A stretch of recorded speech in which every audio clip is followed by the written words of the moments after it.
Chapter 10 देख रहे हैं, मैकेनिकल प्रॉपर्टीज ऑफ फ्लूइड्स।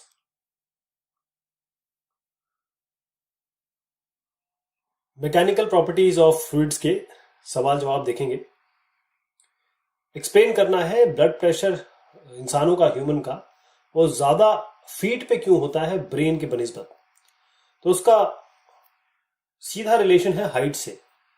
जो हाइट है ब्लड कॉलम की वो ज्यादा होती है फीट के लिए, मतलब पैरों के लिए, अगर ब्रेन से कंपेयर करें तो जो ब्लड प्रेशर है ह्यूमंस का वो फीट पे ज्यादा होता है ब्रेन के कंपैरिजन में।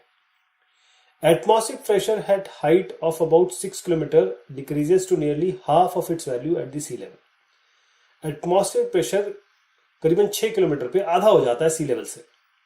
दो the height of atmosphere is more than 100 kilometre. 100 kilometre जो है वो अपने एटमॉस्फेयर की दूरी है। तो देखिएगा कि ये इस तरीके से नहीं है कि अगर यहाँ 6 पे आधा है तो 12 पे जाके 1/4 हो जाएगा, इस तरीके से नहीं करते इसको। जो एयर डेंसिटी का जो वेरिएशन है वो लीनियर नहीं है। इस तरीके से आप ये नहीं कह सकते कि 100 तक तो पहुंचेगा ही नहीं है। जो प्रेशर है वो भी लीनियरली नहीं होता। Pressure also does not reduce linearly, height के साथ नहीं होता। बल्कि अगर आप एयर प्रेशर की बात करें किसी हाइट एच पे तो वो दिया जाता है P इक्वल टू P0 या PO जो मान लीजिए, ये आपका प्रेशर है एयर का सी लेवल पे। और यहां पर आप जो देख रहे हैं ये एक कांस्टेंट है और ये हाइट यहां पर है। तो इस तरीके से वेरी करता है। Hydrostatic pressure is a scalar quantity even though pressure is force divided by area. सवाल बहुत वाजिब है कि फोर्स डिवाइडेड बाय एरिया आप कहते हैं और फोर्स है आपका वेक्टर क्वांटिटी, और जो प्रेशर है वो आप कहते हैं फोर्स बाय एरिया है, प्रेशर हाइड्रोस्टैटिक प्रेशर है, इसको आप कहते हैं स्केलर। ये कैसे होगा? देखिए कि जब लिक्विड पे फोर्स अप्लाई किया जाता है तो जो प्रेशर है, सबसे इंपॉर्टेंट बात है कि वो हर डायरेक्शन में इक्वली ट्रांसमिट हो जाता है। इस कारण से कोई फिक्स डायरेक्शन तो है नहीं इस प्रेशर की, इस लिक्विड के कारण। तो हाइड्रोस्टैटिक प्रेशर जो है इसलिए स्केलर क्वांटिटी है।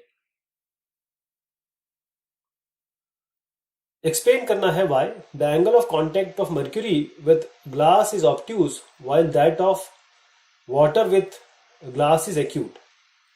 अगर आप इस तरीके से ग्लास में पानी रखेंगे ना तो कैसे आता है वो? इस तरीके से रहता है ना। और अगर आप यहीं पे मर्क्यूरी रख दें तो कैसे हो जाएगा वो? कुछ इस तरीके से हो जाएगा क्या? देखते हैं। तो एंगल ऑफ कांटेक्ट, ये बेसिकली ये एंगल ऑफ कांटेक्ट यही इसी के बारे में बात हो रही है। ये एंगल ऑफ कांटेक्ट एक्यूट क्यों है, ये एंगल कांटेक्ट एक का ऑब्ट्यूज क्यों है, बाकी सब भी देखेंगे एक एक करके। तो पहले ये समझ लीजिए कि जो ड्रॉप है लिक्विड की L, मान लीजिए आपने ये किसी सॉलिड सरफेस पे डाला यहां पर। अब जो सॉलिड सरफेस S मान लीजिए, यहां पर हम क्या करते हैं, जो TSL है, ये SL को ध्यान रखिएगा, ये है सॉलिड लिक्विड, मतलब सॉलिड और लिक्विड की लेयरिंग है। इस हम क्या करेंगे, TSA को कहेंगे ये सरफेस टेंशन है। ये सॉलिड लिक्विड लेयर के कारण सरफेस टेंशन है। ये TLA हो गया लिक्विड एयर के कारण, क्योंकि यहाँ एयर है, ये लिक्विड है। और जो सॉलिड एयर है, ये वाला सॉलिड एयर TSA कह रहे हैं इसको, वो ये वाला हो गया डायरेक्शन। तो थीटा है एंगल किसके बीच में? ये लिक्विड और सॉलिड के बीच में, मतलब यहां से और यहां तक, ये थीटा है इसके बीच में। तो TLA कॉस, अगर इसको मैं, इसका ये थीटा है और मैं इसके कंपोनेंट निकाल के देखूं तो TSA किसके बराबर होगा? ये TSL प्लस इसका TLA का कॉस कंपोनेंट इस तरफ। तो अगर मैं कॉस थीटा निकालने की कोशिश करूं तो TSA minus TSL by TLA। अब इसको बहुत ध्यान से देखिएगा, इससे सारी चीजें प्रूव होगी। अब देखिए, अगर ये बड़ा है और ये छोटा है तब क्या होगा, या वाइस वर्सा होगा तो क्या होगा? अगर मर्क्यूरी ग्लास इंटरफेस की बात करें तो TSA और TSL में TSL बड़ा है, इसका मतलब ये नेगेटिव वैल्यू होगी, क्योंकि ये बड़ा है ये छोटा है तो नेगेटिव वैल्यू हो जाएगी। तो थीटा आपका इसीलिए ऑब्ट्यूज एंगल होगा। वाटर ग्लास के बारे में बात करें तो जो TSA है वो बड़ा है TSL से, इसका मतलब कॉस थीटा, ये वैल्यू जो होगी, ये वाली वैल्यू आपकी पॉजिटिव आ जाएगी।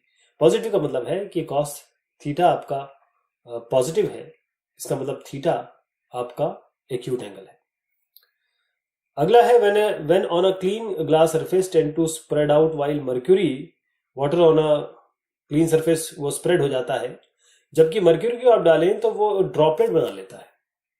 या इसको कुछ दूसरे तरीके से कहें कि पानी जो है ग्लास को गीला कर देता है, जबकि मर्क्यूरी नहीं करता। ऐसा क्यों? ये पूरा जो कहानी है वो है इंटरमॉलिक्यूलर फोर्सेस की। पानी के अंदर कैसे इंटरमॉलिक्यूलर फोर्सेस हैं और मर्क्यूरी के अंदर कैसे हैं, और उसके बाद इंट्रामॉलिक्यूलर कैसे है। पानी ग्लास के साथ उसका इंट्रामॉलिक्यूलर फोर्सेस कैसा है, या फिर उनके बीच में अट्रैक्शन कैसा है, या मर्क्यूरी और ग्लास के बीच में इंट्रा मतलब अलग अलग, इसके मॉलिक्यूल अलग इसके मॉलिक्यूल अलग, उनके बीच में इंट्रामॉलिक्यूलर अट्रैक्शन कैसा है। तो अगर वाटर या पानी हम क्लीन ग्लास सरफेस पे डालें तो वो स्प्रेड करेगा। वाटर जो है गीला कर देगा ग्लास को, क्योंकि जो फोर्स है कोहेजन का वाटर में, ध्यान रखें जो पानी का कोहेजन है आपस में, इंटरमॉलिक्यूलर फोर्सेस जो है वो कम है जो उसका फोर्स है किसके साथ, ग्लास के साथ, यानी कि इंट्रामॉलिक्यूलर फोर्स के साथ। अगर मर्क्यूरी की बात करें, जो फोर्स है कोहेजन का, मतलब जो अंदर उनकी कोहेसिव फोर्सेस है मर्क्यूरी में वो बड़ी तगड़ी है, और जो मर्क्यूरी की ग्लास से है वो थोड़ी कम है, तो ये आपस में मिलकर रहेंगे, उसको गीला नहीं करेंगे, ग्लास को गीला नहीं करेंगे या ग्लास पे चिपकेंगे नहीं। तो मर्क्यूरी ये ग्लास को गीला नहीं करता है, जबकि ड्रॉप्स पानी देखिएगा पानी आपका गीला कर देता है, इसलिए पानी का यूज करते हैं धोने के लिए। Surface tension of a liquid is independent of the area of the surface. क्यों? सरफेस से कहने का मतलब ये है, सवाल में ये दिया और मैं फिर से समझाने की कोशिश करता हूं आपको। जो सरफेस टेंशन है किसी लिक्विड का वो एरिया से इंडिपेंडेंट है। क्यों? अब इसको इस तरीके से समझिए कि सरफेस टेंशन है क्या। किसी लिक्विड के बारे में बात करें तो ये फोर्स है, force acting per unit length, है ना। और ये किस जगह पे है? एक लाइन जो ड्रॉ की गई टेंजेंशियली लिक्विड सरफेस जो रेस्ट पे है। अब क्योंकि जो फोर्स है इंडिपेंडेंट है एरिया ऑफ लिक्विड सरफेस के, तो सरफेस टेंशन क्या होगा? वो भी आपका इंडिपेंडेंट हो गया एरिया ऑफ लिक्विड सरफेस के। ध्यान रखिएगा, जो force area of liquid surface के इंडिपेंडेंट है, इसीलिए सरफेस टेंशन भी इसके इंडिपेंडेंट रहेगा। अब water with detergent dissolve in it should have small angles of contact. अगर पानी जिसमें डिटर्जेंट डला हुआ है should have small angles of contact, उनके जो एंगल ऑफ कांटेक्ट है वो कम होंगे। वो क्यों होगा? हम जानते हैं कि जो आपके कपड़े हैं उसमें बहुत छोटे छोटे स्पोर्स होते हैं, स्पेसेस होते हैं।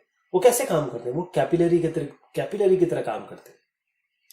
हम ये भी जानते हैं कि जो लिक्विड का उठना है, राइज करना है किसी कैपिलरी ट्यूब में, वो किसके प्रोपोर्शनल है? डायरेक्टली कॉस थीटा के प्रोपोर्शनल है कि थीटा एंगल ऑफ कांटेक्ट है इनके बीच में। तो जैसे थीटा डिटर्जेंट के लिए कम होता है तो कॉस थीटा क्या हो जाएगा? वो बड़ा हो जाएगा। अगर थीटा कम है तो कॉस थीटा बड़ा होगा। इसी कारण से जो डिटर्जेंट है वो ज्यादा पेनेट्रेट करेगा जो नैरो पोर्स है क्लोथ में, इसलिए वो ज्यादा क्लियर भी करता है। अब जो ड्रॉप है लिक्विड की under no external forces is always spherical in shape. आप देखिए, चाहे बरसात हो रही हो, चाहे आप पानी गिरा रहे हो या बूंद आप टपकाएं, हमेशा वो गोलाकार रूप में होती है। ऐसा क्यों? उसका कारण बहुत सीधा है कि हर एक सिस्टम, या आप खुद देख लीजिए अपने आप को, आप हमेशा इक्विलिब्रियम में रहना चाहते हैं, शांति से खुश रहना चाहते हैं, हैप्पी रहना चाहते हैं। हर आदमी यही चाहता है। इस तरीके से जो कुदरत की चीज है वो भी अपना हैप्पी रहना चाहती है, यानी कि वो मिनिमम एनर्जी के स्टेट में रहना चाहती है। तो अगर कोई भी एक्सटर्नल फोर्स ना लग रहा हो तो जो वॉल्यूम है लिक्विड का, जो सरफेस एरिया है, और इसको आप ये कहिए कि जो सरफेस एनर्जी है वो कम है किसी भी स्फेरिकल शेप के लिए। अगर आप वॉल्यूम भी निकालें तो सबसे कम वॉल्यूम किसका होता है? वो आपका स्फेयर का होता है ना। तो कोई भी एक्सटर्नल फोर्स नहीं है किसी भी लिक्विड के लिए, तो सरफेस एरिया सबसे कम करने की कोशिश करता है वो। और सरफेस एरिया सबसे कम किसका है? स्फेरिकल शेप का। इसी कारण से आपने देखा होगा कि जो लिक्विड ड्रॉप है, अगर बाहर का कोई एक्सटर्नल फोर्स नहीं लग रहा है तो स्फेरिकल शेप में होगा। केवल ये टेंड करता है अपने आप को इक्विलिब्रियम स्टेट में करने के लिए और मिनिमम एनर्जी रखने के लिए। मिनिमम एनर्जी इसमें होती है, बस ये समझ लीजिए। आपको फिल इन द ब्लैंक्स भरने हैं, तो एक एक करके देखेंगे। Surface tension of liquid generally इनमें से चूज करना है जो आपको यहां पर दिए हुए। Surface tension of liquid generally ये डिक्रीज होती है टेम्परेचर के साथ। विस्कोसिटी जो गैस की है वो कैसे होती है, वो इंक्रीज होती है टेम्परेचर के साथ, जबकि विस्कोसिटी लिक्विड की ये डिक्रीज होती है आपके टेम्परेचर के साथ। सॉलिड के लिए, सॉलिड जिसमें इलास्टिक मॉड्यूलस ऑफ रिजिडिटी है, तो जो शेयरिंग फोर्स है वो प्रोपोर्शनल किसके है, वो शेयरिंग स्ट्रेन के, जबकि फ्लूइड में वो किसके प्रोपोर्शनल हो जाएगा, जो रेट ऑफ शेयर स्ट्रेन के। ये आप यहां पर करेंगे, मैं रेट शेयर स्ट्रेन कर देता हूं, RSS कर देता हूं। एक लिक्विड या कहे फ्लूइड एक स्टडी फ्लो है, तो जो इंक्रीज हो रहा है, बढ़ रहा है इनफ्लो स्पीड किसी कंस्ट्रिक्शन पे, वो क्या फॉलो करता है, वो करता है कंजर्वेशन ऑफ मास। जबकि जो डिक्रीज हो रहा है प्रेशर, वो क्या फॉलो करता है, वो कहां से आ रहा होता है, वो बर्नौली प्रिंसिपल से आ रहा होता है।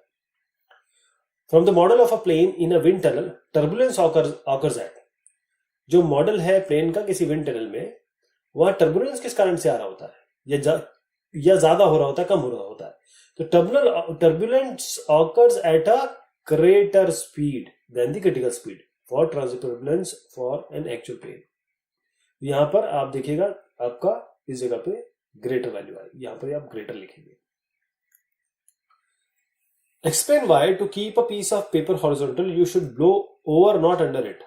ये बड़ी अच्छी बात कही। अगर मान लीजिए एक पेपर यूं रखा हुआ है, इनका कहना है कि आप ऊपर इसके हवा दीजिए, नीचे मत दीजिए।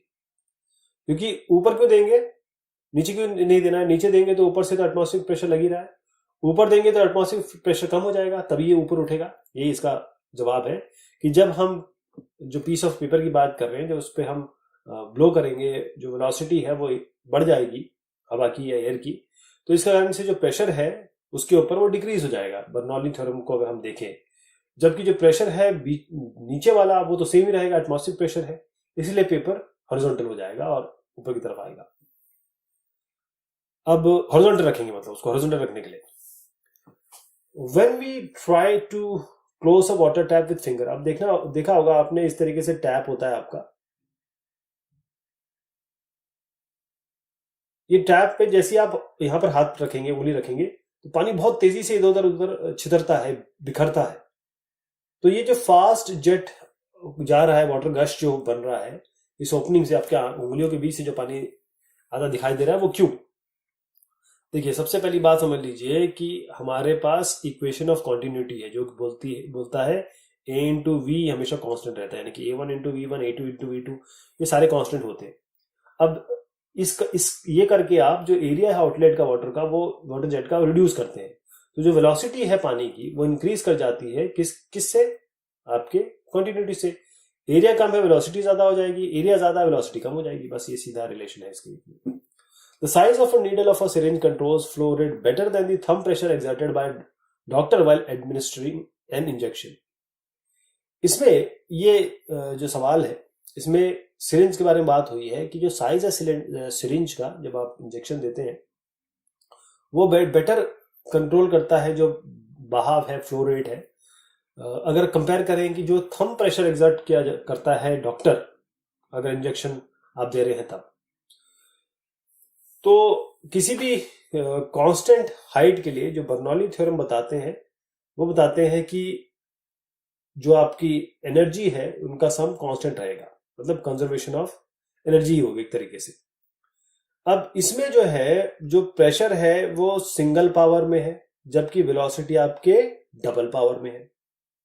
तो जो वेलोसिटी का ज्यादा इफेक्ट है, इसका ज्यादा इफेक्ट है एज कंपेयर टू ये प्रेशर जो आप देख रहे हैं।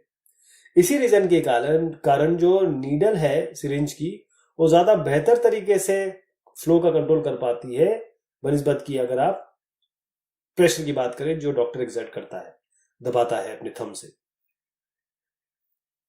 नेक्स्ट है, a fluid flowing out of a small hole in a vessel results in backward thrust on the vessel.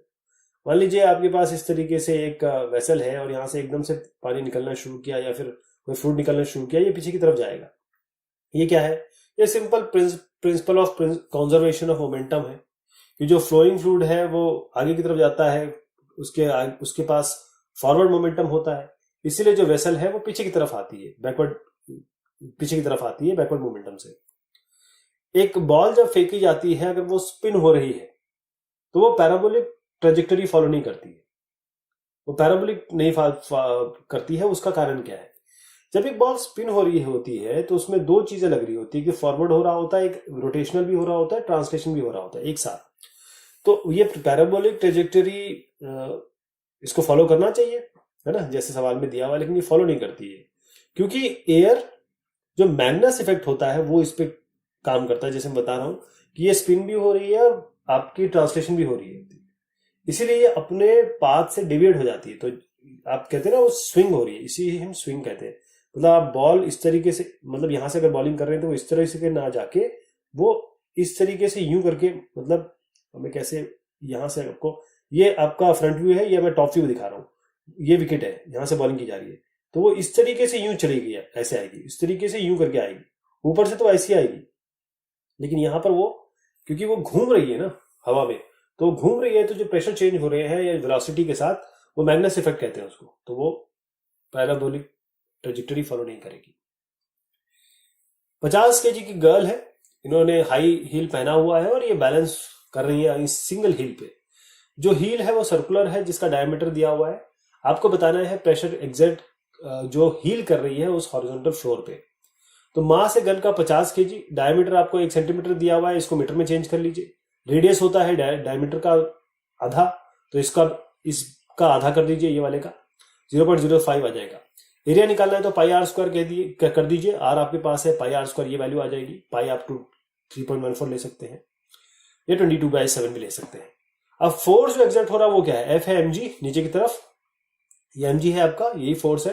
तो ये मास आपके पास है, ग्रेविटी आपके पास है, mg लगा लीजिए। अब प्रेशर क्या होता है? Force by area. फोर्स आपके पास आ गया, एरिया आपने निकाल लिया, दोनों को डिवाइड कर दीजिए, ये वैल्यू आ जाएगी। तो जो प्रेशर एग्जर्ट कर रहा है या कर रही है हील उस हॉरिजॉन्टल फ्लोर पे, वो तकरीबन इतनी होगी। टॉरिसोली बैरोमीटर ये मर्क्यूरी यूज करता है।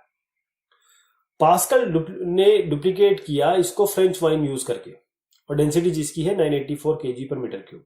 आपको हाइट निकालनी है इस वाइन कॉलम की नॉर्मल एटमॉस्फेरिक प्रेशर के। तो क्या होगा? डेंसिटी जो मर्क्यूरी है, हमको पता है कि ये रो1 लेते हैं, इसको 13.6 रो1 हम ले लेते हैं, हमको ये वैल्यू पता है 13.6 इंटू 10⁻³ हाइट मर्क्यूरी कॉलम की इतनी होती है ना, 0.76 मीटर में से कन्वर्ट किया है, नॉर्मली इसको सेंटीमीटर में लिया जाता है।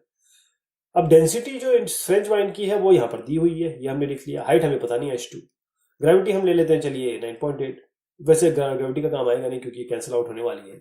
अब देखिएगा, इससे हमें पता चल रहा है कि जो प्रेशर है दोनों कॉलम में वो बराबर है, यानी कि प्रेशर जो मर्क्यूरी कॉलम में है वही है प्रेशर फ्रेंच वाइन कॉलम में, यानी कि रो1 h1g will be equal to रो2 h2g।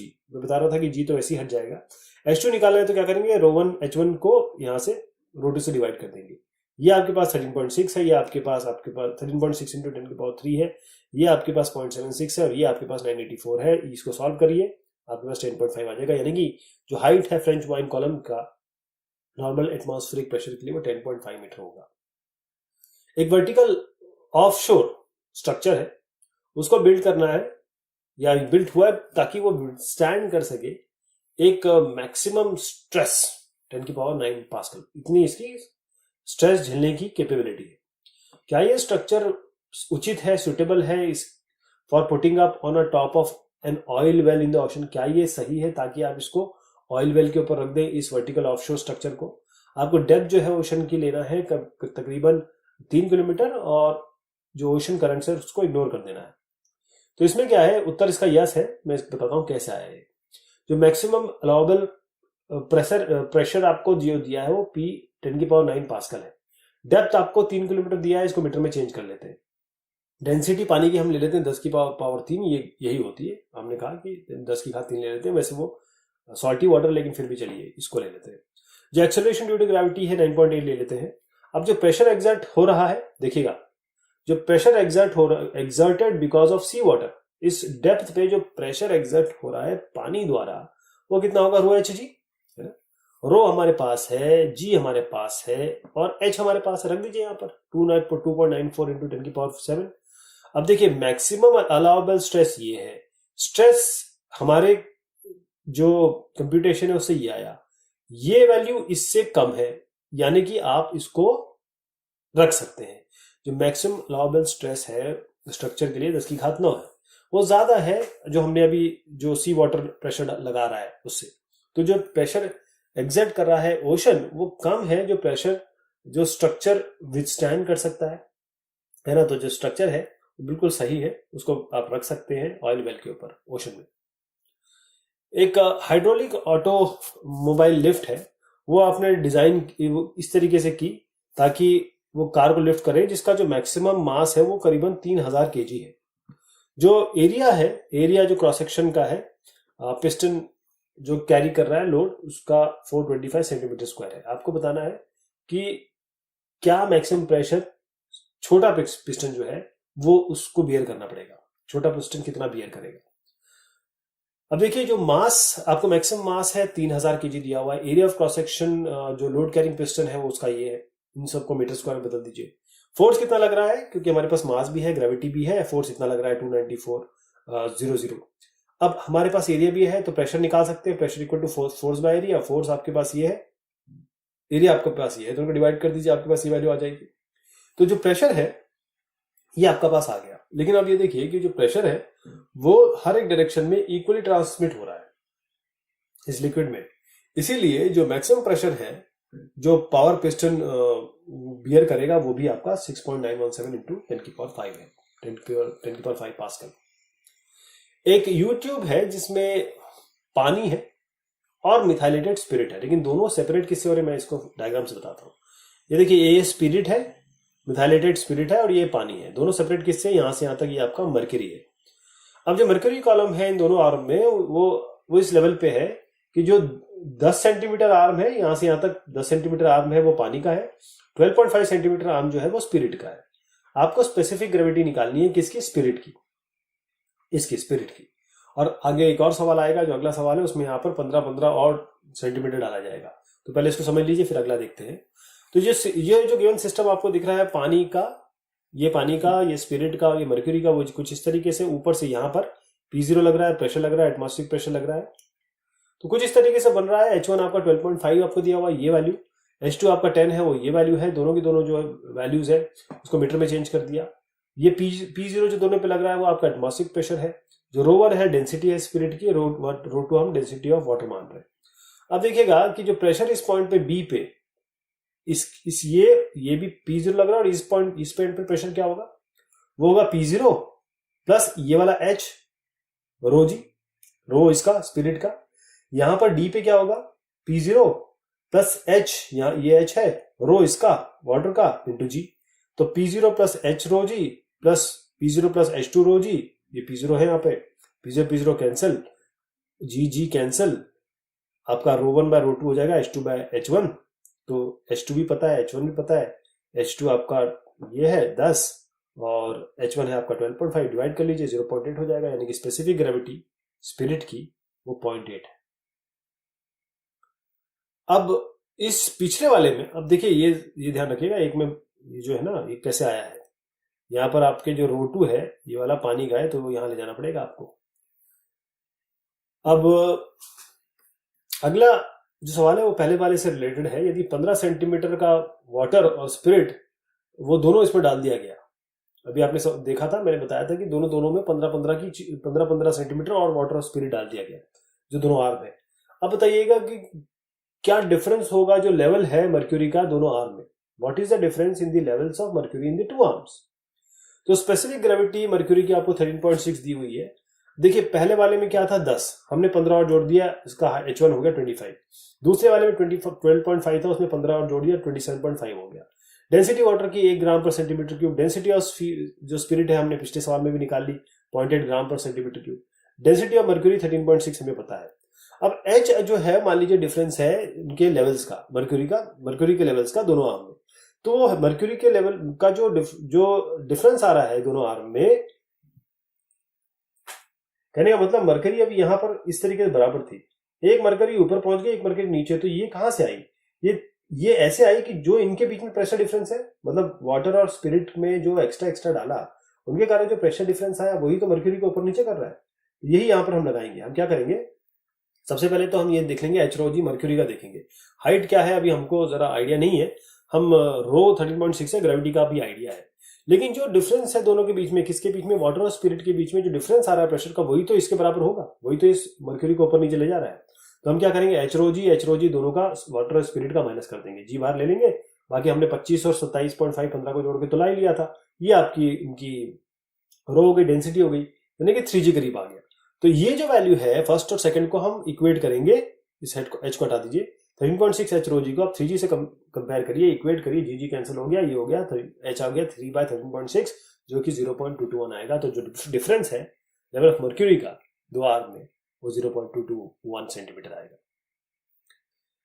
क्या बर्नौली इक्वेशन को हम यूज कर सकते हैं ताकि हम बता सकें, समझा सकें जो फ्लो ऑफ वाटर है एक रिवर में, यानी कि जो नदी बहती है उसमें बता सकते हैं क्या? उत्तर है नहीं। क्यों? देखिए कि यहां पर नदी में ना पानी जो बह रहा है वो टर्बुलेंट फ्लो है, और जो बर्नौली का जो थ्योरम है वो हमेशा स्ट्रीमलाइन फ्लो में लगा सकते हैं। बर्नौली साहब का जो इक्वेशन है वो हम केवल स्ट्रीमलाइन फ्लो में लगाते हैं, जबकि पानी जो नदी में बह रहा होता है वो टर्बुलेंट फ्लो होता है, इसलिए इसको इसमें नहीं लगा सकते। अगला है, does it matter if one uses gauge instead of absolute pressure in applying Bernoulli equation? Explain करिए। नो, कोई फर्क नहीं पड़ता, इट डजंट मैटर। अगर कोई गॉज प्रेशर यूज कर रहा हो एब्सोल्यूट प्रेशर की जगह, अगर वो बर्नौली इक्वेशन को अप्लाई कर रहा है, तो दोनों पॉइंट है जहां पर बर्नौली इक्वेशन अप्लाई की जा रही है, बस उसमें थोड़ा सा मतलब अच्छा खासा एटमॉस्फेरिक प्रेशर का डिफरेंस होना चाहिए। ग्लिसरीन फ्लो कर रही है स्टेडीली, बह रही है, एक हॉरिजॉन्टल ट्यूब है जिसकी लेंथ दी हुई है, जिसका रेडियस दिया हुआ है। यदि जो अमाउंट है ग्लिसरीन का जो कलेक्ट किया जा रहा है पर सेकेंड एक एंड पे वो इतना है, आपको बताना है कि क्या प्रेशर डिफरेंस होगा इन दो एंड्स पे ट्यूब के। डेंसिटी आपको ग्लिसरीन की दी हुई है, विस्कोसिटी आपको दी हुई है, और आपको ये भी बताना है, मतलब आप चेक कर सकते हैं कि जो लेमिनार फ्लो है इस ट्यूब में वो सही है कि गलत है। तो जो चीजें दी हैं पहले वो लिख लेते हैं। लेंथ आपको 1.5 मिला हुआ है, आर आपको 1 सेंटीमीटर मिला हुआ है, इसको मीटर में चेंज कर देंगे। डायमीटर क्या होता है? डायमीटर 2 इंटू आर होता है ना, तो ट्वाइस इंटू रेडियस कर देंगे, वो आपका डायमीटर हो गया। डायमीटर क्यों है मैं बताऊंगा आपको, अभी फॉर्मूला में आने वाला है। जो ग्लिसरीन है वो किस रेट में फ्लो कर रही है वो भी हमको वैल्यू मिल रखी है, तो हमारे पास ये वैल्यू आ गई केजी पर सेकेंड। जो डेंसिटी है ग्लिसरीन की वो भी हमारे पास है, विस्कोसिटी भी हमारे पास है। अब जो वेलोसिटी है ग्लिसरीन की जो फ्लो कर रही है पर सेकेंड, यानी कि जो वॉल्यूम फ्लो कर रहा है, देखिए हम जानते हैं कि मास हमारा वॉल्यूम इंटू डेंसिटी होता है, तो जो वॉल्यूम निकालने के लिए मास बाय डेंसिटी कर देंगे। मास हमारे पास है, डेंसिटी हमारे पास है, वॉल्यूम हमें यहां से आ जाएगा। अब अगर पोइवेल फॉर्मूला लें तो हमारे पास क्या है, जब हम P को प्रेशर डिफरेंस कहें, दो एंड है हमारे पास ट्यूब के, तो P क्या होगा, ये हमारे पास फॉर्मूला ऑलरेडी है, आप टेक्स्ट बुक में देख चुके हैं। तो हमारे पास V हमने अभी निकाल लिया, V 8 है, ईटा है, L है, पाई r⁴, ये सारी वैल्यू हमने अभी दिखी थी, सब यहाँ रख लीजिए, आपके पास ये वैल्यू आ जाएगी। अब जो दूसरा पार्ट है उसके बारे में बात करते हैं। ये तो हमारा आंसर आ गया जो बेसिक क्वेश्चन है। अब ये दूसरा पार्ट एक जो स्क्वायर ब्रैकेट में दिया है उसको देखते हैं। आर क्या है, रेनॉल्ड नंबर क्या आ रहा है, रेनॉल्ड नंबर होता है 4 rho V pi D N. D इसमें क्या है, डी ध्यान रखिएगा ये आपका डायमीटर है, रेडियस नहीं है, डायमीटर है। तो अब ये सारी वैल्यूज भी हमारे पास है, इसको इधर रख दीजिए, 0.3 आएगा क्योंकि नंबर इसका 0.3 है रेनॉल्ड नंबर का, इससे हम कह सकते हैं कि हाँ फ्लो आपका लेमिनार है। एक टेक्स्ट एक्सपेरिमेंट, एक मॉडल एयरप्लेन, एक विंड टनल, जो फ्लो है उसके मैं इस तरीके से बना लूं, इसके ऊपर और नीचे अपर और लोअर सरफेस के विंग के 70 है और 63 है मीटर पर सेकेंड। कितना लिफ्ट इस विंग को, जिसका एरिया इतना दिया है, कितना लिफ्ट मिलेगा? आपको डेंसिटी एयर की लेनी है 1.3 kg पर मीटर क्यूब। तो देखिएगा जो स्पीड है विंड की अपर सरफेस पे वो आपको यहां दी हुई है 70, 63 दी है लोअर पे, और एरिया भी दिया हुआ विंग का, ये आपका 2.5 मीटर स्क्वायर। अब जो डेंसिटी है एयर की वो हमारे पास 1.3 दी हुई है। अब हम लगाएंगे बर्नौली थ्योरम। हमारे पास रिलेशन क्या है, P1 plus half rho V1 square equal to P2 plus half rho V2 square. P1 को इधर ले जा लीजिए, ये वाली संख्या को इधर ले जा लीजिए, यानी कि P2 माइनस P1 यानी कि डेल्टा P, ध्यान रखिएगा डेल्टा P की बात हो रही है, ये होगा half rho V1 minus V2 square. ठीक, इसको हम यूज करेंगे P2 माइनस P1 को। अब देखिए P1 आपका प्रेशर है अपर सरफेस पे, P2 आपका जो लोअर सरफेस है उसमें प्रेशर है। तो जो प्रेशर डिफरेंस है ऊपर नीचे वही तो लिफ्ट कर रहा है। अब लिफ्ट क्या होगा, देखिए फोर्स क्या होता है आपका, प्रेशर क्या होता है, फोर्स बाय एरिया, फोर्स क्या होगा, प्रेशर इनटू एरिया। प्रेशर कितना है, P2 माइनस P1, दोनों के बीच में डिफरेंस, एरिया से मल्टीप्लाई कर दीजिए। तो P2 माइनस P1 इंटू ए। अब P2 माइनस P1 आप क्या निकाल चुके हैं अभी भी, ये निकाल चुके हैं दायां हाथ, इसको रख दीजिए P2 माइनस P1 की जगह ये। अब ये क्यों रखा, क्योंकि हमारे पास रो पता है, V1 V2 पता है, इनको सब रखिए, यहाँ पर वैल्यू आ जाएगी आपकी। ये है लिफ्ट जो एयरप्लेन के विंग पे आपको मिल रही है 1.51 इंटू 10⁻³ अब ये जो फिगर है ए और बी, ये आपको बता रहे हैं steady flow non viscous liquid है। दोनों फिगर्स में कौन सा इनकरेक्ट है और क्यों, बहुत ध्यान से देखिएगा। पहली चीज ये है कि ये वाला आपका इनकरेक्ट है, क्यों, ये जो किंक आप देख रहे हैं ना, ये जो किंक, जो वेलोसिटी है इस लिक्विड के फ्लो की वो ज्यादा है। अगर आप बर्नौली थ्योरम लें तो प्रेशर कम होना चाहिए, जिसके कारण जो वाटर या पानी है उतनी ऊपर नहीं चढ़ना चाहिए जहां पर किंक हो। इसी कारण से ये इनकरेक्ट है, यहां ठीक है। एक सिलेंड्रिकल ट्यूब जिसको स्प्रे पंप की तरह यूज किया गया, क्रॉस सेक्शन इसका 8 सेंटीमीटर स्क्वायर है, एक एंड जिसमें करीबन 40 छेद है, फाइन होल्स है, इसका डायमीटर भी दिया हुआ है। यदि जो लिक्विड फ्लो है उस ट्यूब में वो करीबन इतना है 1.5 मीटर पर मिनट, आपको स्पीड बतानी है इजेक्शन की, बाहर निकलने के लिए जो लिक्विड उस होल से निकल रहा है, स्प्रे पंप से जो लिक्विड निकल रहा है उसका आपको स्पीड बताना है इजेक्शन की। तो जो एरिया है क्रॉस सेक्शन का स्प्रे पंप A1 वो आपको दिया हुआ इतना, लिख लीजिए इसको मीटर स्क्वायर में। नंबर ऑफ होल्स 40 दिए हुए हैं, डायमीटर आपके पास इतना है जो आपको यहाँ पर सवाल में दिया हुआ है। इसका रेडियस निकाल लेते हैं, इसको आधा कर देते हैं, हर जगह आपको मीटर में बदलना है, मतलब सारी चीज को मीटर में चेंज कर दीजिए, फिर डिवाइड बाय 2 कर दीजिए ताकि रेडियस आ जाए। अब एक जो छेद है उसका जो होल है उसका एरिया है πr², r यहां से यूज कर लेंगे। 40 छेद है तो इसको 40 से मल्टीप्लाई कर दीजिए, तो 40 इंटू ये वैल्यू हो गई, तो करीब तकरीबन इतने आपका होल्स आ गए। अब जो स्पीड है इस फ्लो ऑफ लिक्विड की ट्यूब में वो आपका V1 है 1.5 मीटर पर मिनट। अब इस एक मिनट में कितने सेकंड होते हैं, 60, तो यहाँ पर 60 लिख दीजिए, 1.5 को 60 से डिवाइड कर दीजिए, ये आप मीटर पर सेकंड में ले आए। अब जो स्पीड है इजेक्शन की लिक्विड की इन होल से वो V2 मान लीजिए। लॉ ऑफ कंटिन्यूटी क्या कहती है, A1 V1 equal to A2 V2, यानी कि V2 निकालने के लिए A1 V1 बाई A2 कर दीजिए। ये आपके पास ये वैल्यू है, ये आपके पास 0.025 यहां से निकाला, ये आपने अभी भी A2 जब 40 से मल्टीप्लाई किया वो आ गया 0.633 मीटर पर सेकंड आएगा। इसका मतलब जो स्पीड है इजेक्शन की इस लिक्विड की इन होल से वो है 0.633 मीटर पर सेकेंड। एक यू शेप्ड वायर है जिसको डिप किया गया एक सोप सॉल्यूशन में और निकाल लिया गया। एक बहुत थिन मतलब पतली सोप फिल्म बन गई वायर, और जो लाइट स्लाइडर है जो सपोर्ट करता है वेट 1.5 इंटू 10⁻², जिसमें जो वेट है स्लाइडर का वो भी शामिल है। जो लेंथ है स्लाइडर की वो 30 सेंटीमीटर दी हुई है। आपको सरफेस टेंशन निकालना है इस फिल्म का। तो जो वेट है सोप फिल्म का, यस, जो ये कहे कि जो वेट जो सोप फिल्म सपोर्ट करती है वो यहाँ पर दी हुई है, तो इसको लिख लेंगे। लेंथ आपको दिया है 30 सेंटीमीटर, मीटर में बदल लेंगे। अब देखिएगा जो सोप फिल्म है यानी जो साबुन की जो परत है या फिल्म जो है उसके 2 सरफेसेस फ्री सरफेसेस है, तो आप इसको 2 से मल्टीप्लाई करेंगे यानी कि 2 इंटू 0.3 करेंगे जो कि 0.6 आएगा। तो सरफेस टेंशन कितना हो गया, सरफेस टेंशन हो गया जो फोर्स या वेट मतलब mg बाई 2l या फिर w, क्योंकि w डायरेक्ट मीटर में दिया हुआ है, तो आप इसको यहाँ लिखिए और साथ में 2l, जो यहाँ से हमने 2l ऑलरेडी निकाल लिया था। यही सरफेस टेंशन है इस फिल्म का। यहाँ पर कुछ थिन लिक्विड फिल्म है जो सपोर्ट कर रहे हैं, बहुत बहुत छोटे से वेट है, और वो वेट है बहुत छोटा था क्योंकि 10⁻² की संख्या में है ये 4.5 इंटू 10⁻²। अब what is the weight supported by a film of the same liquid at the same temperature.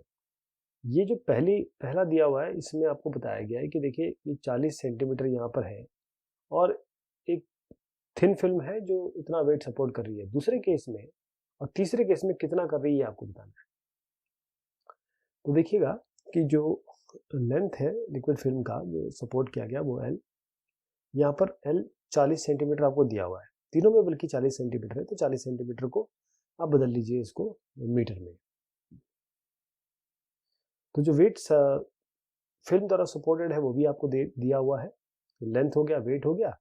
अब लिक्विड फिल्म जैसे पिछले सवाल में देखा था हमने, इसके दो फ्री सर्फेसेज हैं, तो हम क्या करेंगे, W/2L, ये सरफेस टेंशन हो जाएगा, मतलब F या फोर्स या वेट बाय 2L, तो इनको डिवाइड करेंगे, आपके पास ये वैल्यू आ जाएगी।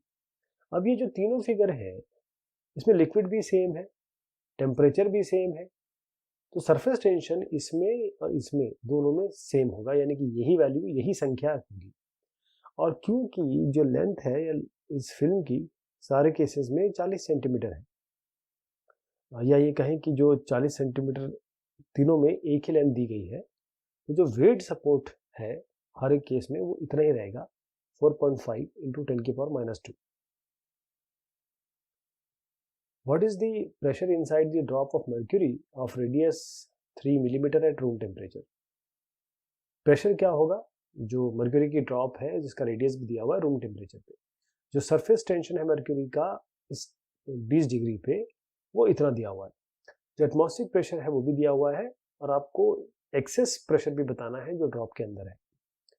तो जो रेडियस है मर्क्यूरी ड्रॉप का वो आपको इतना दिया हुआ है, सवाल में दिया हुआ है, तो इसको हम मीटर में चेंज कर लेते हैं। सरफेस टेंशन आपका S मर्क्यूरी का वो भी आपको दे रखा है, इसको भी लिख लीजिए। एटमॉस्फेरिक प्रेशर भी आपको दिया गया है तो उसको भी लिख लीजिए।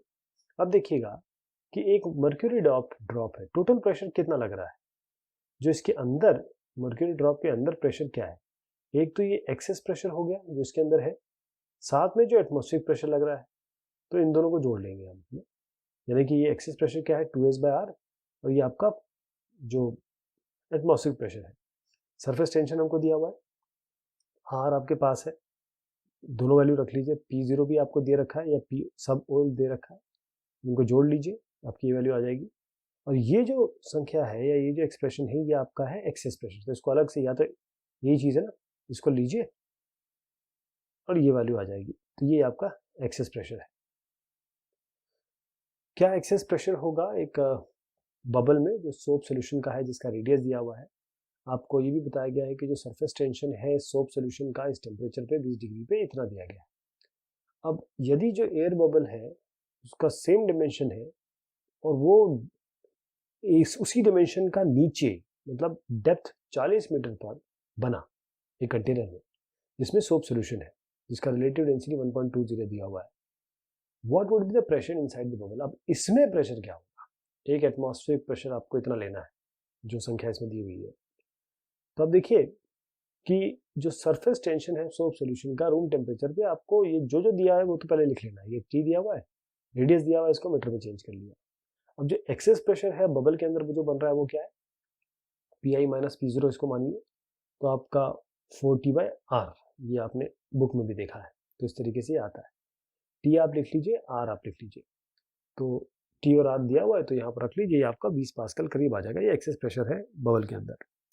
अब जब एक एयर बबल जिसका रेडियस ये दिया हुआ है ये बनता है किसी हाइट जो आपको यहाँ 40 सेंटीमीटर दी है, यानी कि 0.4 मीटर दी है कंटेनर के अंदर, जिसमें सोप सोल्यूशन है जिसकी रिलेटिव डेंसिटी 1.20 दी हुई है, और जिसकी डेंसिटी आपको ये वैल्यू है आपके पास, रिलेटिव डेंसिटी है तो डेंसिटी क्या होगी आप जानते हैं, रिलेटिव डेंसिटी क्या होती है, उसकी डेंसिटी डिवाइडेड बाय वाटर की डेंसिटी, तो इस कारण से आप रो निकाल सकते हैं। तो एक्सेस प्रेशर क्या हो जाएगा, ये Pi - P0, अब क्योंकि ये नीचे की तरफ बन रहा है 2T/R, ये एक्सप्रेशन आपको याद रखना है, ये हमने डिस्कशन किया था जब हमने थ्योरी देखी थी। अब Pi क्या हो जाएगा, Pi हो जाएगा, P0 को इधर ले जाइए, 2T/R तो है ही, और P0 होता है Pa, P0 जो होता है या P उस जगह पे atmospheric pressure plus H ρg, तो इसकी जगह आप ये एक्सप्रेशन यूज करेंगे, और प्लस 2T/R तो है। अब देखिए आपके पास ये भी वैल्यू है, एटमॉस्फेरिक प्रेशर H भी है, रो भी है जो यहाँ पर है, G भी है, 2T/R जो तो खैर यहाँ पर था ही, इसका आधा कर दीजिएगा जो वैल्यू आई, वो भी कर सकते हैं लेकिन दोबारा कर लीजिए, और सबको जोड़िए, आपका कितनी वैल्यू आ जाएगी इसकी। एक टैंक है, एक स्क्वायर बेस है, उसका एरिया दिया हुआ है, उसको डिवाइड किया गया या फिर एक तरीके से भाग किया गया इसका वर्टिकल पार्टीशन में, बिल्कुल बीच में। जो उसका तला है, बॉटम है पार्टीशन का, उसमें एक बहुत छोटा सा एक स्मॉल हिंज डोर है, इसका एरिया दिया हुआ है। जो टैंक है उसको फिल किया गया पानी से एक कंपार्टमेंट में, और एक एसिड जिसकी रिलेटेड डेंसिटी 1.7 दूसरे साइड पे। दोनों की हाइट 4 मीटर है। आपको वो फोर्स निकालना है जो इस डोर को जो छोटा सा एक गेट जो इसकी बात हो रही है वो क्लोज रहे। तो सबसे पहली चीज समझिएगा कि जो प्रेशर डिफरेंस है वो इसके बराबर होना चाहिए, फोर्स के बराबर। तो फोर्स क्या होगा? प्रेशर डिफरेंस और साथ में एरिया। हम जानते हैं जो प्रेशर होता है वो क्या होता है? Force upon area. तो फोर्स कैसे निकल के आएगा? Pressure into area. Area door का पता है हमको, प्रेशर निकालना है। प्रेशर क्या होगा दोनों के बीच में, क्योंकि इस तरीके से एक कंपार्टमेंट है, यहाँ बीच में एक आपने लगा रखा है, यहाँ पर एक लिक्विड डाला है, यहाँ पर एक लिक्विड डाला है, तो प्रेशर डिफरेंस ही इसको संभालेगा। प्रेशर डिफरेंस क्या होगा? एक पहले इसको देख लीजिए, पहले वाले का, और फिर उसके बाद हम इसको दोनों को सब्ट्रैक्ट करके इस तरीके से निकालेंगे। अब यहाँ क्या किया हमने, दोनों की हाइट h है 4, रो क्या है पहले वाले का, मतलब दोनों की आपको रो यानी कि डेंसिटी पता होनी चाहिए।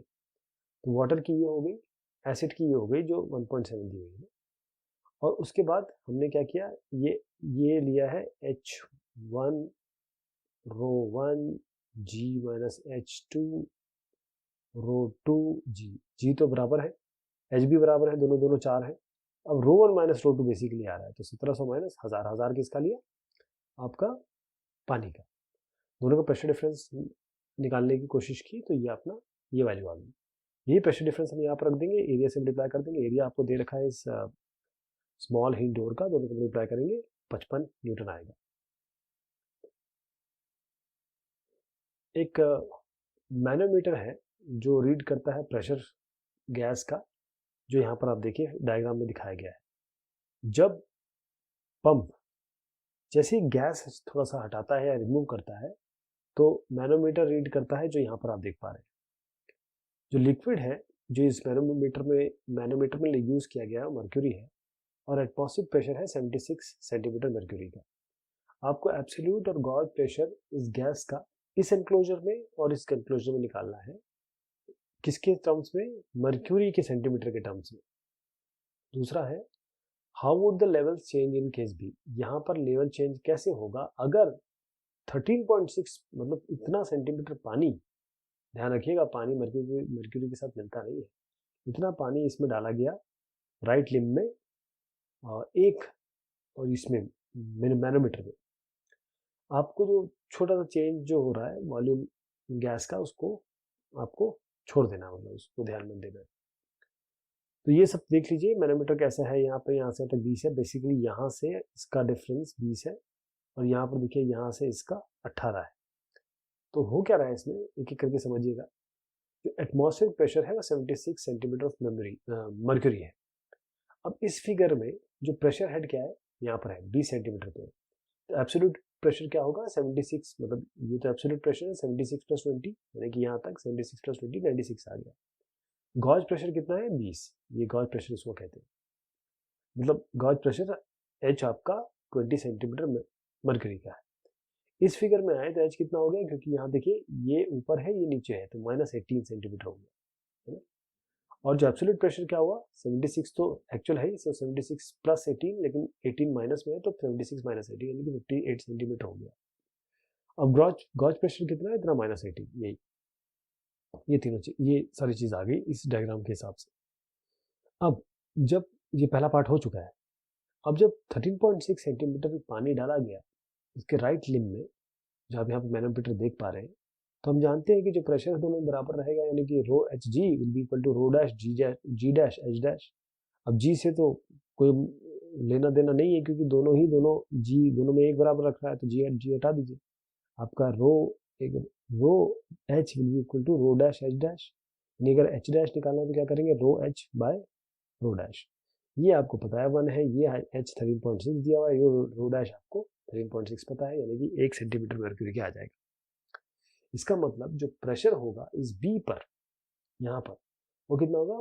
पीबी वो P plus H dash, P क्या है 76, जो एटमॉस्फेरिक प्रेशर हमने सबसे पहले यहाँ पर दिया था 76 और यहाँ पर आपका 1 सेंटीमीटर आया तो 76 प्लस 1 हो गया 77। अगर मान लीजिए H डबल डैश ये डिफरेंस है मर्क्यूरी लेवल का इन दोनों लिम्स में, तो आप PA इक्वल टू PB यानी PA पर जो होगा वही PB के बराबर होगा, यानी कि PB हम निकाल चुके, और PA पर क्या होगा, PA और PB हम कह रहे बराबर है, ये 77 है, तो कितना हो गया 58, ये हमारा एब्सोल्यूट प्रेशर था, प्लस H डबल डैश ये बराबर हो जाएगा 77 के, इससे H डबल डैश आ जाएगा, मतलब 77 को आप से हट 58 हटा दीजिए, ये 19 सेंटीमीटर मर्क्यूरी का आ जाएगा।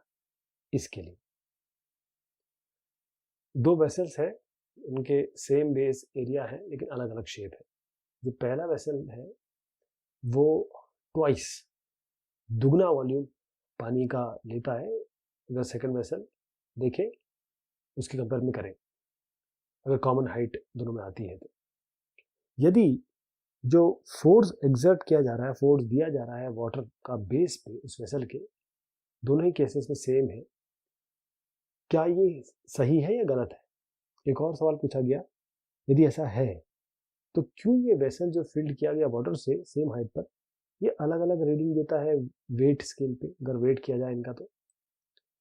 देखिएगा प्रेशर, क्योंकि हम जानते हैं कि प्रेशर होता है फोर्स अपॉन एरिया, तो प्रेशर डायरेक्टली प्रोपोर्शनल है फोर्स से, तो प्रेशर और फोर्स दोनों जो इक्वल बेस है, एरिया क्योंकि बराबर है उस पर आइडेंटिकल है, लेकिन जो फोर्स एग्जर्ट किया जा रहा है पानी द्वारा साइड्स पे वेसल के, वो भी है, उसका एक नॉन जीरो वर्टिकल कंपोनेंट भी है, सीधा कंपोनेंट जो साइड्स है वेसल के, क्योंकि ये नॉर्मल तो नहीं है बेस के, परफेक्टली नॉर्मल तो है नहीं, तो ये जो नेट वर्टिकल कंपोनेंट का जो फोर्स है, मतलब नेट वर्टिकल कंपोनेंट जो आता है फोर्स का पानी से दोनों साइड में वेसल के, वो थोड़ा ज़्यादा होता है पहले वेसल से, अगर कंपेयर करें तो दूसरे वेसल से पहला ज़्यादा आता है, यानी कि जो अगर आप वेट करेंगे और बेस भी सेम है, थोड़ा सा अंतर आ जाएगा इसमें। एक ब्लड ट्रांसफ्यूजन हो रहा है, तो जो नीडल है उसको वेन में यानी कि धमनियों में डाला गया, जहाँ पर गॉज प्रेशर है 2000 पास्कल। किस हाइट पे जो ब्लड कंटेनर है उसको रखना चाहिए ताकि ब्लड जो है आराम से एंटर हो जाए वेन पे, आपको डेंसिटी पूरे ब्लड की ये दी हुई है। तो देखिए हम जानते हैं प्रेशर इक्वल होता है H रो जी, H निकालना तो pressure by rho g, pressure भी है, रो है, जी भी है, ग्रेविटी भी है, तो यहाँ पर आपको रखना पड़ेगा कि तकरीबन ये 2 मीटर, करीबन 0.2 मीटर संख्या है। जो बर्नौली इक्वेशन को हम डिराइव करते हैं तो हमने इक्वेट किया, ये बराबर किया, जो वर्क काम हुआ, वर्क डन हुआ फ्लूइड पे, ट्यूब पे, उसको बराबर किया किससे, जो काइनेटिक एनर्जी और पोटेंशियल एनर्जी में चेंज हुआ। आपको बताना है क्या लार्जेस्ट एवरेज वेलोसिटी है ब्लड की, खून के फ्लो की आर्टरी में, जिसका डायमीटर ये दी हुई है, यदि जो फ्लो लैमिनार ही रहेगा हर जगह पे, डू द डिसिपेटेड फोर्स, क्या ये जो डिसिपेटेड फोर्स है ये ज़्यादा इंपॉर्टेंट हो जाएगा क्योंकि फ्लूइड की वेलोसिटी बढ़ रही है, आपको इसको क्वालिटेटिवली भी बताना है। देखिए अगर डिसिपेटिव फोर्स एग्जिस्ट कर रहे हैं तो कुछ फोर्सेस जो लिक्विड फ्लो में है वो प्रेशर डिफरेंस से है, और वो कहाँ चले जाते हैं, वो इन फोर्सेस के साथ लग जाते हैं, इसीलिए जो प्रेशर ड्रॉप है वो ज़्यादा हो जाता है। पहली चीज़ ये हो गई। दूसरा ये है कि जो डिसिपेटिव फोर्स है, डिसिपेटिव मतलब होता है जो डिसिपेट हो जाते हैं, मतलब निकल जाते हैं, ख़त्म हो जाते हैं, जो चीज़ों को कम करते हैं। जो डिसिपेटिव फोर्स है बहुत इंपॉर्टेंट हो जाता है इंक्रीजिंग, जैसे इंक्रीजिंग फ्लो वेलोसिटी से। उसका कारण क्या है, क्योंकि यहाँ टर्बुलेंस हो रही है। What is the largest average velocity of blood flow in an artery? Radius आपका ये है यदि फ्लो इसका लेमिनार होना है, और इसी के लिए आपका जो करस्पॉन्डिंग फ्लो रेट है, विस्कोसिटी आपने ब्लड की इतनी ली, डेंसिटी आपकी ब्लड की इतनी होगी। तो इसमें थोड़ा सा इसको समझिएगा कि यही चीज़ हम अब क्वांटिटेटिवली देख रहे हैं। इसमें क्या क्या दिया हुआ है, रेडियस दिया हुआ है आपको, डायमीटर क्या हो जाएगा 2 इंटू रेडियस, तो डी निकाल लिया हमने। अब ईटा आपको पता है, ईटा ब्लड का हमें ईटा हमने पता रहता है, तो ये हो गया। और रो आपको पता है, ये भी आपको पता है। यहाँ पर वैसे विस्कोसिटी जो आप कोएफिशिएंट ऑफ विस्कोसिटी है वो आपको सवाल में भी दे रखा है, रो भी दे रखा है, तो ये सारी चीज़ें लिख लीजिए। अगर फ्लो लेमिनार है तो रेनॉल्ड क्या होना चाहिए 2000, ठीक है जी, ये रेनॉल्ड होना चाहिए। अब ये अगर हम रेनॉल्ड को या रेनॉल्ड नंबर को लिखें तो उसका फॉर्मूला क्या होता है, हम क्या करेंगे उस फॉर्मूले का वीसी यानी कि जो वीसी वैल्यू है वो यहाँ लेफ्ट में रख देंगे, बाकी सब हम राइट में ले आएंगे, तो हमारे पास एनआर हो गया 2000। ये आपके पास ईटा या कोएफिशिएंट ऑफ विस्कोसिटी कह सकते हैं, विस्कोसिटी ब्लड की, आप ये ले लीजिए। रो आपके पास है ही, ये दिया हुआ है, डी भी आपको दिया हुआ है, आपने डी यहाँ से निकाल लिया 2r करके, ये तो आपका वीसी हो गया। कहने का मतलब ये है कि ये आपकी क्रिटिकल वेलोसिटी हो गई। अब वॉल्यूम जो बह रहा है पर सेकंड क्या होगा, पाई आर स्क्वायर वीसी होता है, वीसी हम ऑलरेडी निकाल चुके, वी सब सी, बस पाई आपके पास है, आर आपके पास था ही, ये आर की वैल्यू थी, और वीसी हमने अभी भी निकाल लिया, इसको रख लीजिए, ये वैल्यू आ जाएगी। एक प्लेन है वो एक फ्लाइट पे है, कांस्टेंट स्पीड है उसकी जो विंग्स है उनके एरिया बताए गए। यदि जो स्पीड है एयर की वो 180 किलोमीटर प्रति घंटा है लोअर विंग, और जो अपर विंग सरफेस है उसमें 234 है। आपको प्लेन का मास बताना है, आपको एयर डेंसिटी लेना है 1 kg पर मीटर क्यूब, ग्रेविटी भी आपको 9.8 मीटर पर सेकेंड स्क्वायर। तो एयर जो लोअर विंग में है वो 180 किलोमीटर प्रति घंटा है, 5/18 से मल्टीप्लाई करेंगे तो मीटर पर सेकंड में आ जाएगा। अपर विंग का भी इसी तरीके से 234 से 5/18 से मल्टीप्लाई कर दीजिए, आपका 65 करीब आ जाएगा। और जो प्रेशर डिफरेंस है वो कैसे निकालेंगे, P1 माइनस P2 हम जानते हैं, क्योंकि हमको इक्विलिब्रियम मतलब लॉ ऑफ एनर्जी से दोनों को बराबर कर देंगे। P1 माइनस P2 आपका हो जाएगा half rho V2 square minus V1 square, ये हम थ्योरी में देख चुके हैं। तो ये V1 V2 यहाँ पर रख दीजिए, आपके पास ये तकरीबन प्रेशर डिफरेंस आ जाएगा। फोर्स क्या आ जाएगा, फोर्स होता है मतलब प्रेशर होता है फोर्स अपॉन एरिया, तो फोर्स आ जाएगा प्रेशर इनटू एरिया। तो आप फोर्स क्या लग रहा है यहाँ पर mg को बराबर करेंगे प्रेशर डिफरेंस इनटू एरिया से। अगर आपको मास निकालना है तो आप क्या करेंगे, P1 माइनस P2 ए, ग्रेविटी को नीचे ले जाइए यहाँ पर, तो यहाँ ग्रेविटी को नीचे ले आए, ये हमें पता है, ये हमें पता है, और ये हमें पता है तीनों वाली, क्योंकि ये अभी प्रेशर डिफरेंस आप यहाँ से निकाल चुके थे, ये संख्या 4400 आएगी। एक मिलिकन ऑयल ड्रॉप एक्सपेरिमेंट है, क्या टर्मिनल स्पीड होगी किसी अनचार्ज ड्रॉप जिसका रेडियस आपको ये दिया हुआ है, डेंसिटी ये दी हुई है, आपको विस्कोसिटी जो एयर की है इस टेम्परेचर पे, जो एक्सपेरिमेंट है मिलिकन एक्सपेरिमेंट, वो उतनी लेनी है। क्या विस्कस फोर्स होगा इस ड्रॉप पे, इस स्पीड पे, आपको बायंसी उस ड्रॉप की हवा के कारण जो आ रही है उसको नेग्लेक्ट करना है। तो जो जो चीज़ है वो लिख लेते हैं, रेडियस आपके ड्रॉप का आर दिया हुआ है, और ये दिया हुआ है, डेंसिटी भी दी हुई है आपको, विस्कोसिटी एयर की जो विस्कोसिटी है वो 1.8 वो भी आपको दी गई है, वो भी लिख लीजिए। अब आप ले लीजिए कि जो अपवर्ड थ्रस्ट है उसको छोड़ दीजिए, तो टर्मिनल स्पीड क्या होती है, ये वीटी हम ये भी देख चुके हैं अपने थ्योरी में, 2/9 r square rho g by eta, सारी वैल्यूज है रख दीजिए, 5.81 आ जाएगा। अब फोर्स क्या लगेगा, विस्कस फोर्स क्या होता है, इसका भी फॉर्मूला भी पता है, 6 पाई ईटा आर वी, इसमें बस ये सारी चीज़ें हमें पता है, 6 पाई ईटा भी पता है, आर भी पता है, वी यहाँ से उठा के रख लेंगे बस, और प्रॉपर यूनिट्स में लिखिएगा, क्योंकि कहीं सेंटीमीटर में कहीं मीटर में, दोनों को आपको एक यूनिट में करके लिखना पड़ेगा। मर्क्यूरी एक जो जब इसका एंगल बन रहा है कॉन्टैक्ट का वो 140 डिग्री है, अगर सोडा लाइम ग्लास के साथ लें तो। एक बहुत पतला ट्यूब है जिसका रेडियस 1 मिलीमीटर है, इस ग्लास का बना हुआ, उसको डिप किया गया ऐसे ट्रफ में, एक गहराई में जहाँ पर मर्क्यूरी है। किस अमाउंट से जो मर्क्यूरी डिप डाउन होगी इस ट्यूब में, अगर आप रिलेट करें इसको या रिलेटिव लें इसको, जो लिक्विड है बाहर पे सरफेस, लिक्विड सरफेस आउटसाइड।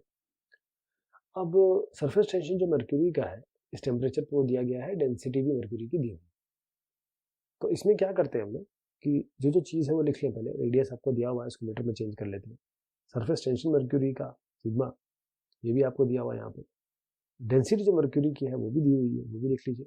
अब एंगल ऑफ कांटेक्ट आपका थीटा 140 डिग्री। अब हमारे पास जो हम थ्योरी में पढ़ चुके हैं, ये फॉर्मूला जो था वो हमारा एच रो जी, ये किसके बराबर होता है, 2 sigma cos theta by r. 2 भी ये सिग्मा हमको पता है, यहाँ से ले लीजिए। कॉस थीटा कॉस 140 डिग्री ले लीजिए, नेगेटिव में आएगा। आर हमारे पास है, रो हमारे पास है, जी हमारे पास है, सबको रख लीजिए। ये माइनस में आएगा तो कुल मिला के ये वैल्यू आएगी, मीटर में आएगी, मिलीमीटर में चेंज कर सकते हैं। नेगेटिव साइन क्या बता रहा है कि जो मर्क्यूरी लेवल है वो डिप्रेस्ड होगा, नीचे की तरफ होगा ट्यूब के सापेक्ष। 2 नैरो बोर्स है जिसके डायमीटर 3 और 6 मिलीमीटर दिए हैं, इनको ज्वाइन कर दिया, एक यू ट्यूब बना दिया उसका, और ओपन है दोनों एंड पे। यदि ये जो यू ट्यूब है जिसमें इसमें पानी है, क्या डिफरेंस होगा इस लेवल का 2 ल्यूम्स में, इस ट्यूब के जो सरफेस टेंशन है पानी का इस टेम्परेचर पे, जो एक्सपेरिमेंट हो रहा है उसके टेम्परेचर पे, वो इतना है। आपको एंगल कांटेक्ट 0 लेना है, डेंसिटी वाटर की इतनी लेनी है, ग्रेविटी भी दी हुई है। तो इसमें क्या करेंगे, मान लीजिए कि R1 आपका, ये R1 है, ये रेडियस है एक पहले बोर का, R2 आपका जो रेडियस है वो सेकंड बोर का, H1 और H2 जो हाइट है पानी के दोनों साइड में। तो H1 कैसे आएगा, अब ये भी हमने एक पिछले सवाल में भी देखा, 2s cos theta by R1 rho g. H2 आएगा 2s cos theta by R2 rho g. अब इन दोनों का सब्ट्रैक्शन कर दीजिए, H1 H2 का, तो आपका इन दोनों का सब्ट्रैक्शन होगा, ये तो कॉमन रहेगा, बस रेडियस अलग अलग होगा, तो 1 bye R1 minus 1 bye R2। S पता है हमें, क्वेश्चन में दिया हुआ है। थीटा इन्होंने कहा 0 ले लीजिए, तो कॉस 0 1 हो जाएगा, रो आपके पास इतनी वैल्यू आ गई। ग्रेविटी भी दी हुई है, R1 कितना है, R1 क्योंकि 3 मिलीमीटर दिया हुआ है ना, अब ये डायमीटर दिया हुआ था, उसको डिवाइड बाय 2 करना पड़ेगा। ऐसे ये R2 दिया है 6 मिलीमीटर, उसको डिवाइड बाय 2 कर दीजिए और मीटर में चेंज कर दीजिए। तो H1 माइनस H2 कितना आएगा, बाकी सारी वैल्यू पता है, यहाँ रख दीजिए, ये आपका 4.97 मिलीमीटर आ जाएगा। ये नोन है कि जो डेंसिटी एयर की वो डिक्रीज कैसे करती है हाइट के साथ, उसका ये रिलेशनशिप है। जहाँ पर ये रो 0 1.25 kg पर मीटर क्यूब है, ये डेंसिटी है सी लेवल पे, और y0 आपका कांस्टेंट है यहाँ पे। ये जो डेंसिटी वेरिएशन है इसको हम कहते हैं लॉ ऑफ एटमॉस्फेयर्स। आपको ये लॉ निकालना है, ये एज्यूम करके कि जो टेम्परेचर है एटमॉस्फेयर का वो कांस्टेंट रहता है, यानी कि आइसोथर्मल कंडीशंस। आपको ये भी एज्यूम करना है कि जो वैल्यू है जी की वो भी कांस्टेंट रहती है। दूसरा एक पार्ट इसमें और है, एक बहुत बड़ा एक हीलियम बलून जिसका वॉल्यूम ये दिया हुआ है, इसका यूज किया गया ताकि एक पेलोड 400 kg का उठाया जा सके, लिफ्ट किया जा सके। आपको एज्यूम करना है कि जो बलून एक बराबर कांस्टेंट रेडियस मेंटेन करता है, जब ये उड़ता है चेंज होता है, कितना ऊपर लेके जाएगा, हाइट निकालनी है y0, और ये आपका रो हीलियम का ये दिया हुआ है। अब देखिएगा कि जो रेट है, जो कमी होती है डेंसिटी में, वो डायरेक्टली प्रोपोर्शनल किसके, y से। इसका मतलब डी रो बाय डी वाई, ये माइनस रो बाय y0। आप क्या करिएगा कि इसको इधर लाइए, बेसिकली आपका डिफरेंशिएशन की बात हो रही है, लेकिन जो ये एक रिलेशनशिप हमारे पास ऑलरेडी है, जो हम थ्योरी में भी देख चुके हैं, इसी को डायरेक्ट यूज करना है कि जो रेट ऑफ चेंज है डेंसिटी का, वो डायरेक्टली प्रोपोर्शनल है आपके हाइट से। तो इसीलिए ये एक्सप्रेशन हम लिखेंगे जहां पर y आपका जो कांस्टेंट है, प्रोपोर्शनलिटी कह सकते हैं, नेगेटिव साइन आपको बता रही है कि भाई कि जो डेंसिटी है डिक्रीज कर रही है इंक्रीज हाइट के साथ। और जब इनको इंटीग्रेट करेंगे हम, इस रो को इधर ले आइए, डी वाई को जरा ऊपर ले जा लीजिए। जैसे इंटीग्रेट करेंगे, ये रो 0 से रो तक कर दीजिए, ये 0 से y तक कर दीजिए। तो यहाँ क्योंकि ये लॉग आएगा, यहाँ ये y कांस्टेंट है, ये वहाँ y भी है, यहाँ पे ये 1 बाय y0 है ना, यहाँ पर आपका y भी है। तो अब जब हम इसको y बाय y0, क्योंकि ये dy था तो इसके कारण y आएगा, और 0 से y तक किया। हम जानते हैं कि y इक्वल टू 0, सवाल में भी दिया हुआ है कि y इक्वल टू 0 पे रो 0 डेंसिटी सी लेवल पे लेंगे। जब ये लॉग ले लेंगे इसका, मतलब इसका डिफ्रेंसिएशन करके इंटीग्रेशन करके प्रॉपर वैल्यू निकाल लेंगे, तो rho equal to row 0 e की power minus y by y zero, यानी कि ये आप यहाँ से ले रहे हैं। कहने का मतलब कि ये चीज़ हम ऑलरेडी देख चुके थे, इसका हमने इंटीग्रेशन करके ये वाली संख्या या ये वाला एक्सप्रेशन ले आए। डायमेंशनल यूनिट जो कांस्टेंट वाई जीरो की वो वाई के बराबर है। अब इसी का उपयोग करके हम दूसरा सवाल करेंगे। जो हीलियम बलून है इसमें वी दे रखा है, मास दे रखा है, वाई जीरो आपके पास 8000 मीटर है, डेंसिटी दे रखी है। जो मास, जो मीन डेंसिटी क्या होगी, मास बाय वॉल्यूम, यानी कि m प्लस जो वॉल्यूम इंटू रो, मतलब volume into density by volume. तो आपको ये भी पता है वॉल्यूम इंटू डेंसिटी से मास आ जाएगा 400 से जुड़ेगा, डिवाइड बाई 1425 कर देंगे आप, तो ये वैल्यू आ गई। अब जो डेंसिटी है इस एयर की सी लेवल पे कितनी है, इतनी, और जो बलून वो कितने ऊपर जा रहा है, हाइट वाई पे। जो डेंसिटी है हवा एयर में, एयर की, वो डेंसिटी बलून की कितनी हो गई, रो 0.46, ये वाली बात कह रहा हूँ। तो rho equal to rho zero e की power minus y by y zero, इसको नीचे ले आइए, लॉग ले सकते हैं दोनों साइड पे, और फिर वही एक्सप्रेशन ले आइए जो आप पहले लेके आए थे। कहने का मतलब ये है कि जब मैंने इसको लॉग लिया तो मैं डायरेक्ट इसको वाई निकाल सकता हूँ, वाई को ऊपर ले लेंगे, इसको नीचे ले लेंगे। ये सारी वैल्यू पता है, ये भी पता है, रख लीजिए, वाई आपका 8 किलोमीटर आ जाएगा। तो ये सवाल जवाब हुए आपके इस डिस्कशन के। मेरी एडवाइस ये रहेगी कि जो चैप्टर है, क्योंकि हमने कई चीज़ें चैप्टर से डिस्कशन से डायरेक्टली ले ली है, चैप्टर थोड़ा सा एक बार आपको देखना पड़ेगा, उसी के बाद ये सवाल जवाब हो पाएंगे। बहुत शुक्रिया, बहुत मेहरबानी आप सभी की।